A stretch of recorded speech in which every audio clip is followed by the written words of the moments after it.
अस्सलाम वालेकुम viewers, welcome to my YouTube channel. क्या आप कैलकुलेटर यूज़ किए बगैर इन क्वेश्चन का आंसर 1 सेकंड में कमेंट्स में बता सकते हैं? अगर नहीं तो आज की वीडियो देखने के बाद आपको इनका आंसर निकालने में 1 सेकंड से ज़्यादा का वक्त नहीं लगेगा, क्योंकि आज मैं आपके साथ एक छोटी सी ट्रिक शेयर करूँगी। आज जो मैं ट्रिक आपके साथ शेयर करने वाली हूँ, इसकी एक कंडीशन है, वो ये कि 7, 13 और 11 के साथ मल्टीप्लाई के लिए दिया गया नंबर 3 डिजिट होना चाहिए। अगर वो 3 डिजिट नंबर ना हो, जैसे कि 99, 8, तो हम इनसे पहले ज़ीरो लगाकर इनको 3 डिजिट नंबर्स में कन्वर्ट करेंगे, फिर इसका आंसर लिखेंगे।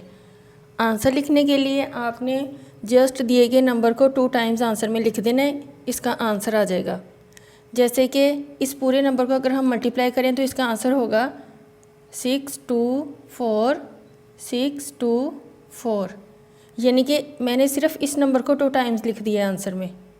इसी तरह से अब 99 हमारे पास 2 डिजिट नंबर है, तो हम इससे पहले 1 ज़ीरो लगाएंगे और फिर 0 9 9 0 9 9, यानी इस नंबर को 2 टाइम्स आंसर में लिख देंगे, हमारा आंसर आ जाएगा। अब जो 8 है वो 1 डिजिट नंबर है, इससे पहले हम 2 ज़ीरो लगा लेंगे इस तरीके से, और फिर इसको 2 टाइम्स आंसर में लिख देंगे,